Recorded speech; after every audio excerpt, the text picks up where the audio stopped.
Hola, cordial saludo. El día de hoy vamos a analizar cómo se clasifican los ingresos o las rentas que obtienen las personas naturales en Colombia para efecto de declaración del impuesto a la renta. Antes de la ley 1819 de 2016, que empezó a regir a partir del 1 de enero de 2017, en Colombia, cuando se iba a declarar renta de una persona natural, pues teníamos en cuenta era la calidad de la persona, es decir, qué características tenía esa persona dependiendo de sus ingresos. Se le da una característica y se agrupaba en tres tipos de personas, una que eran los asalariados, otra los trabajadores independientes y demás personas que debían declarar renta pero que no estaban clasificados ni dentro de asalariados ni dentro de trabajadores independientes. Esto era como se manejaba hasta el año 2016, porque la ley 1819 empezó a regir a partir del 1 de 2017. Esta norma dio un cambio drástico porque en adelante ya no se tenía en cuenta la calidad de la persona, sino tipo de ingreso, qué característica era el ingreso, y de esa manera ya no clasificamos personas, sino clasificamos ingresos. Entonces la ley 1819 de 2016 dispuso que pues, teníamos que revisar el ingreso de la persona natural y clasificarlo en uno de los siguientes grupos, dependiendo de las características, como les dije, de cada uno de los ingresos que percibía esa persona en Colombia. Estaban los ingresos, el grupo de las rentas de trabajo, el grupo de las rentas de pensiones, el grupo de las rentas de capital, el grupo de las rentas no laborales, el grupo de las rentas de dividendos y participaciones y el grupo de las ganancias ocasionales. Básicamente eran 6 grupos y en estos tenía que encuadrar o encajarse o clasificarse cualquier tipo de renta que obtuviera una persona natural en Colombia. Esta dispersión de las rentas en tantos grupos eh, causó una situación de que muchas personas que anteriormente, bajo la anterior clasificación, venían declarando y pagando un nivel de impuesto, X nivel de impuesto, pues con esta dispersión en tantos grupos, esas personas dejaron de pagar impuestos o dejaron, no, se disminuyó el impuesto que cancelaban aún teniendo casi los mismos ingresos. Entonces, eh, la administración tributaria se percató de la situación y se tuvo que tramitar una nueva reforma o se aprovechó el trámite de la nueva reforma, la 1943 del año 2018, para corregir ese error que generó esta ley 1819. Entonces, estas rentas se agruparon un poco más. Y entonces empezamos a hablar ya con la ley 18, la 1943 de 2018, empezamos a hablar de cédulas. Y entonces se empezó a hablar de tres cédulas, que era la cédula general, la cédula de pensiones, la cédula de dividendos y participaciones. Y dentro de esta cédula general agruparon las rentas de trabajo, las rentas de capital y las rentas no laborales. Es decir, tres grupos de rentas que había creado la ley 1819 se unificaron y quedaron en la cédula general. Entonces ahí ya cuando se agrupan y se suman esos tres tipos de renta, pues obviamente la base gravable es mayor y por lo tanto el impuesto de renta va a ser mucho mayor. Entonces en la actualidad, esto se dio con la ley 1943 del 2018, que finalmente se cayó por vicios de trámite, la Corte Constitucional la tumbó. Inmediatamente el gobierno tuvo que remediar la situación y se presentó la 2010 y básicamente era el mismo texto, creo que con unos poquitos artículos menos, y se aprobó la 2010 que pues retomaba lo establecido en la ley 1943 del 2018. Entonces, en la actualidad tenemos tres cédulas. La cédula general, que está conformada por las rentas de trabajo, por las rentas de capital y las rentas no laborales. Tenemos la cédula de pensiones, que está integrada por las rentas de pensiones. Tenemos la cédula de vivienda y participaciones, que está integrado por aquellos ingresos que obtienen las personas naturales producto de vivienda y participaciones. Eso lo podemos encontrar en el artículo 330 del Estatuto Tributario. Y hay un cuarto grupo de ingresos, que son las ganancias ocasionales, que no entiendo por qué no se le llamó cédula de ganancias ocasionales, porque finalmente en el texto o en el formato, en el formulario 210 prescrito por la Administración Tributaria, se presentan aparte y son otro tipo de ingresos que puede obtener una persona natural, que pueden ser ocasionales, puede ser que se den o no se den incluso durante toda la vida de una persona natural, pero finalmente son ingresos que tiene que aclararlos y que se le tiene que dar un tratamiento particular a todos los demás cédulas que ya tenemos, a la cédula general, a la cédula de pensiones y a la cédula de vivienda y participación. Básicamente la estructura del formulario 210, nos podemos dar cuenta que tenemos aquí la cédula general, está enmarcada en rojo, tenemos la cédula de pensiones, que la tenemos enmarcada en lila, y la cédula de viviendas y participaciones, que la tenemos enmarcada en verde, resaltada en verde. Entonces son tres cédulas, tres bloques, digámoslo así, del formulario 10. Y como les dije, hay otro pequeño cuerpo, otra pequeña cédula, que es la cédula de ganancia ocasional, pero finalmente no lo encontramos en ninguna parte de norma o estatuto tributario. No habla de la cédula de ganancias ocasionales, pero finalmente es otro tipo de ingresos, como les dije, que se debe declarar totalmente aparte, y de hecho en el formulario está las casillas para tal, van desde la casilla 112 a la casilla 115, de acuerdo al formulario prescrito para el año 2024, sobre el cual vamos a presentar las declaraciones de ingresos del año 2023. Entonces, de manera resumida, cuando vamos a hacer la declaración de renta de una persona natural, tenemos que analizar sus ingresos, y los vamos a clasificar dependiendo de las características que reúne cada ingreso en la cédula general, en la cédula de pensiones, en la cédula de dividendos y participaciones. Como les dije en un comienzo, dentro de la cédula general están las rentas de trabajo, están las rentas de capital y las rentas no laborales. Entonces, vamos a analizar qué características tiene cada una de estas rentas, las rentas de trabajo, ¿sí? Qué características tienen las rentas de capital, qué características tienen las rentas no laborales, o mejor dicho, qué ingresos vamos a clasificar dentro de cada una de estas. Yo las denomino subcédulas porque son partecitas o son un cuerpo que hace parte de la cédula general. Entonces, por ejemplo, lo llamo subcédulas, que forman la cédula general: rentas de trabajo, subcédula de rentas de capital y subcédula de rentas no laborales.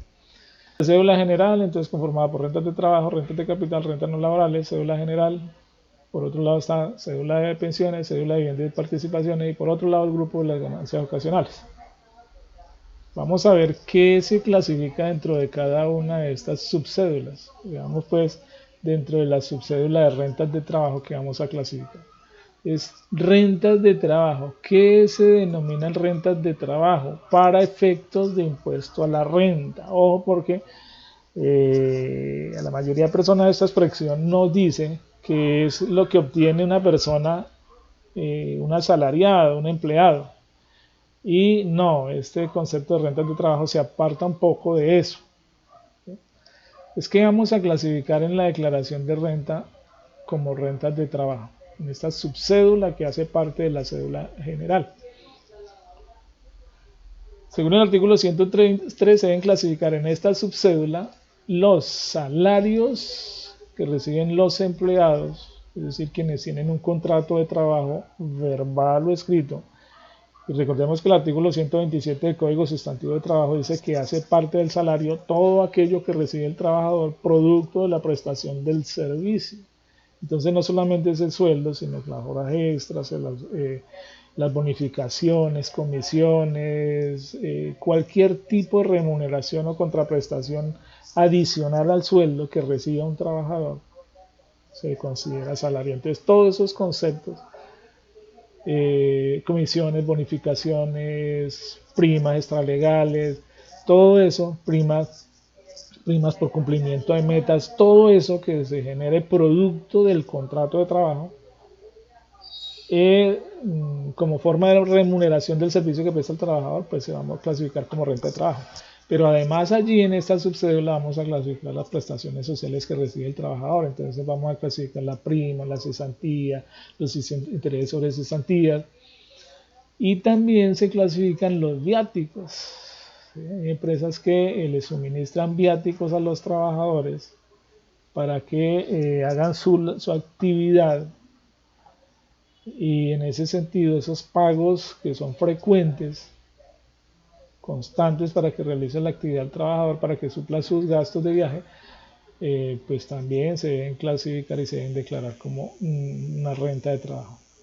Los gastos de representación que reciben los gerentes o los directivos o la persona encargada de direccionar una institución, los gastos de representación también, las comisiones, ojo que también hacen parte de las rentas de trabajo.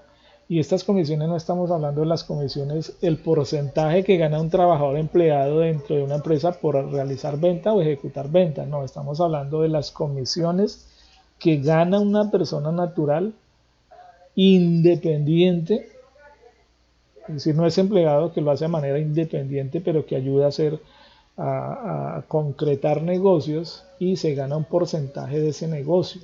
¿Sí? Entonces mire lo que les decía en un comienzo. Una persona independiente, natural, independiente, que ayuda a vender un vehículo, por ejemplo, y se gana un porcentaje de ese negocio, eso es una comisión. Y él puede declarar ese valor de la comisión, debe declararlo como una renta de trabajo. Los honorarios que ganen los trabajadores independientes, profesionales independientes, ojo, también sin contrato de trabajo, un abogado que gana honorarios, un contador que gana honorarios, un arquitecto que gana honorarios, un profesional que gana honorarios, ese pago por esa actividad profesional se clasifica también como renta de trabajo. También encontramos como renta de trabajo los emolumentos eclesiásticos, que es el valor que reciben aquellos clérigos o aquellas personas que tienen la posibilidad de instruir el culto en las iglesias.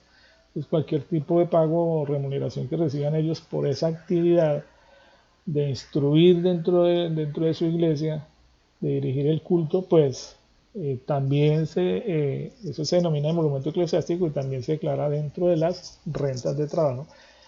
Y como les dije, hace parte de la cédula general. Las compensaciones por el trabajo asociado cooperativo también se pueden clasificar como rentas de trabajo.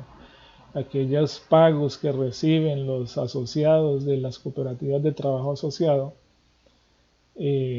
también se clasifica como renta de trabajo.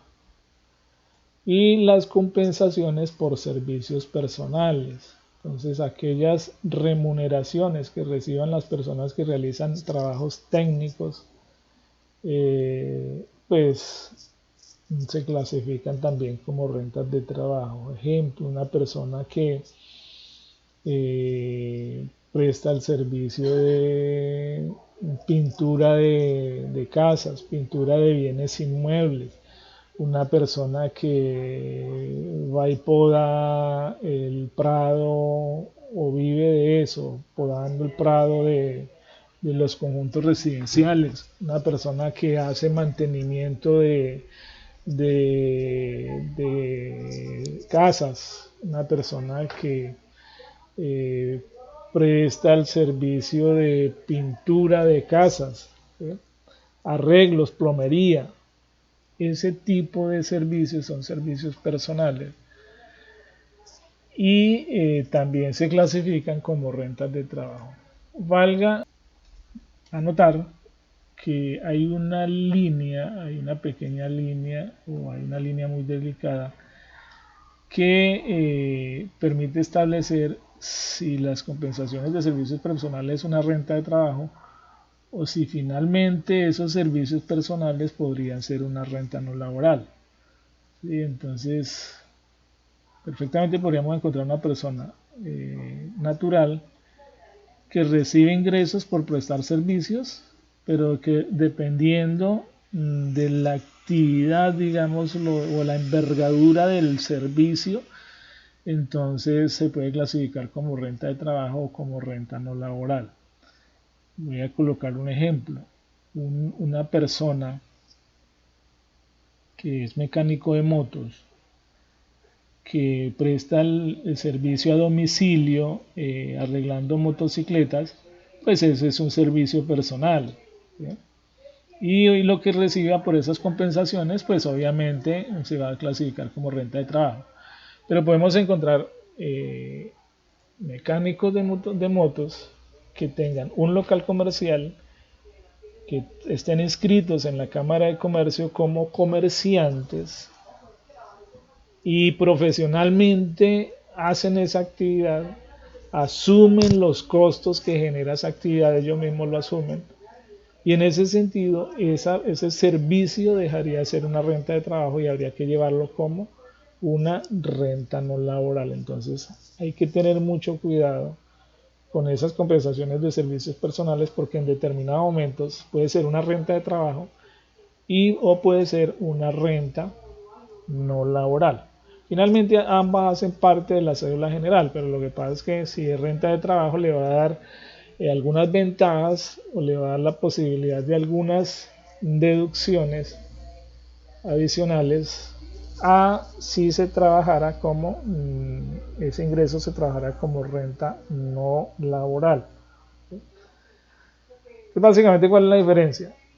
La diferencia radica en que como renta no laboral se clasificarían esos servicios personales que prestan comerciantes que tienen un establecimiento de comercio, están inscritos en la Cámara de Comercio y que asumen los costos y gastos que genera esa actividad.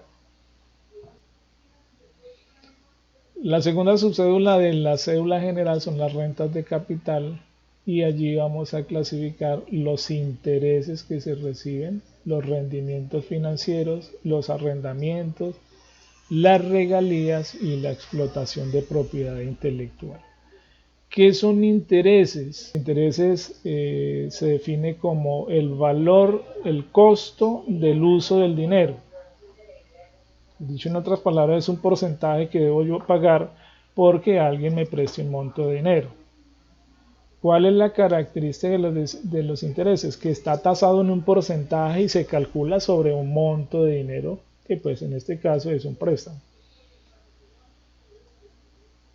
Los rendimientos financieros es un beneficio que adquiere una persona, por ejemplo, el hecho de comprar y vender dólares. Si yo compro un dólar a 4.000 pesos y lo vendo en 4.500, pues mire que ahí me estoy ganando 500 pesos. No es un interés, es un rendimiento financiero. Obviamente tenemos los arrendamientos, que en este caso sí, pues no habría mucha duda. Y las regalías son beneficios que obtienen personas o artistas, digámoslo de esta manera. Por ejemplo, escritores que reciben regalías por la venta de sus libros, cantantes o compositores que reciben regalías por sus producciones y también la explotación de propiedad intelectual. Ojo, propiedad intelectual y mirando un poco por allí la norma,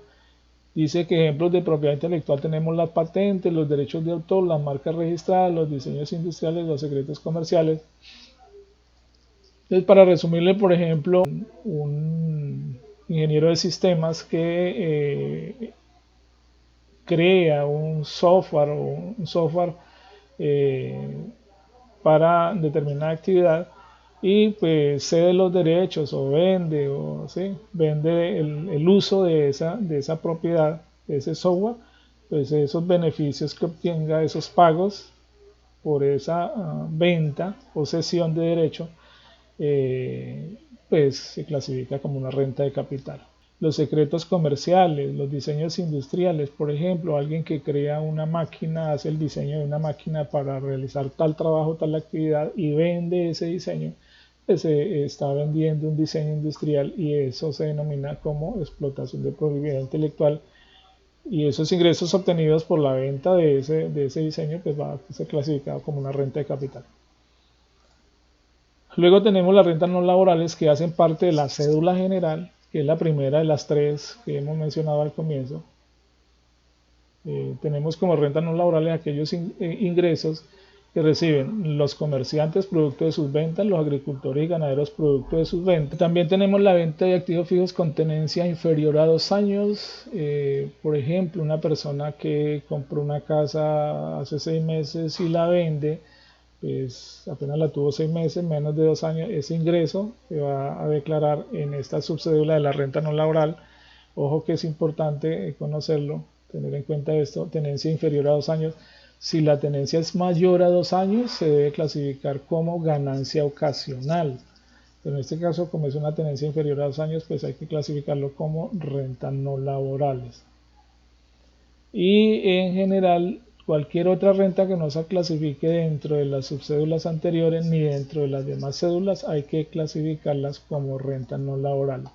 Según el artículo 335 del Estatuto Tributario dice, las rentas no laborales se consideran ingresos de las rentas no laborales todos los que no se clasifiquen expresamente en ninguna otra cédula, que no se clasifiquen ni en la cédula de pensiones, ni en la cédula de dividendos ni participaciones, ni en el grupo de ganancias ocasionales, ni tampoco se clasifique como renta de trabajo, ni como rentas de capital, que estas dos últimas que acabo de mencionar, al igual que las rentas no laborales, hacen parte de la cédula general.